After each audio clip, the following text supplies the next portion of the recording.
कन्हैया तू घर बदरी बजावा के ना। करिया बंछुरा के काल घाटी बस्तर के सुगर मामाए माटी राजनान गांव के ले देहु साटी रायपुर दुर्ग के पैराहू पाटी ए बेलसपुरी ने सारंगरी तोर बिना मोला नीलाए नहीं आए नहीं आए नहीं ए बेलसपुरी ने सारंगरी तोर बिना काहे कुछ भाई नहीं भाई नहीं भाई नहीं। करिया बंछुरा के काल घाटी बस्तर के सुगर मामाए माटी राजनान गांव के ले देहु साटी रायपुर दुर्ग के पैराहू पाटी ए बेलसपुरी ने सारंगरी तोर बिना मोला नीलाए नहीं आए नहीं आए नहीं ए बेलसपुरी ने सारंगरी तोर बिना काहे कुछ भाई नहीं भाई नहीं भाई नहीं।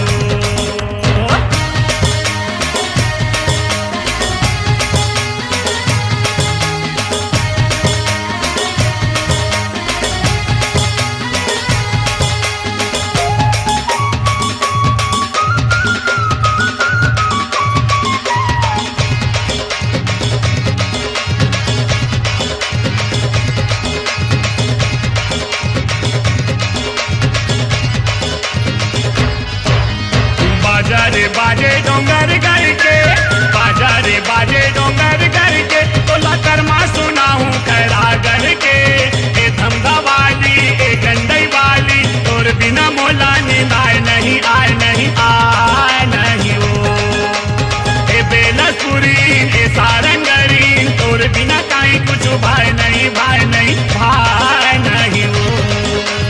करिया बंछुरा के काल घाटी बस्तर के सुगर मामाए माटी राजनान गांव के ले देहु साटी रायपुर दुर्ग के पैराहू पाटी ए बेलसपुरी ने सारंगरी तोर बिना मोला नीलाए नहीं आए नहीं आए नहीं ए बेलसपुरी ने सारंगरी तोर बिना काहे कुछ भाई नहीं भाई नहीं भाई नहीं।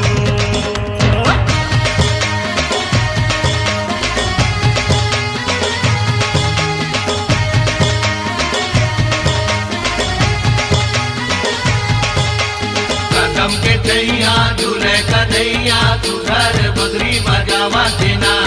कदम के चैया झूले कन्हैया तू घर बदरी बजावा के ना।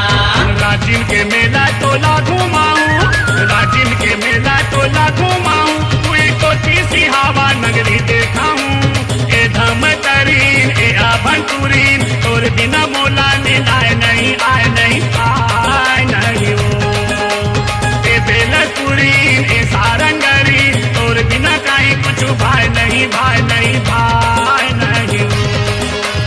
करिया बंछुरा के काल घाटी बस्तर के सुगर मामाए माटी राजनान गांव के ले देहु साटी रायपुर दुर्ग के पैराहू पाटी ए बेलसपुरी ने सारंगरी तोर बिना मोला नीलाए नहीं आए नहीं आए नहीं ए बेलसपुरी ने सारंगरी तोर बिना काहे कुछ भाई नहीं भाई नहीं भाई नहीं।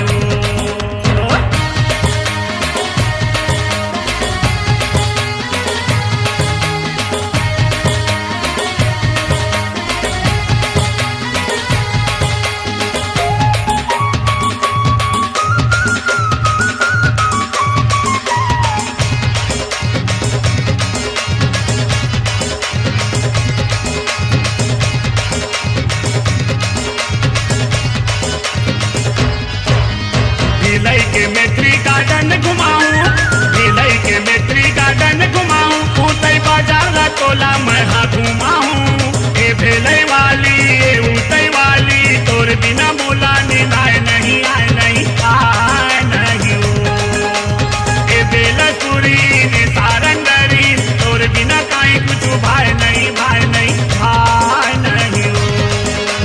करिया बंछुरा के काल घाटी बस्तर के सुगर मामाए माटी राजनान गांव के ले देहु साटी रायपुर दुर्ग के पैराहू पाटी ए बेलसपुरी ने सारंगरी तोर बिना मोला नीलाए नहीं आए नहीं आए नहीं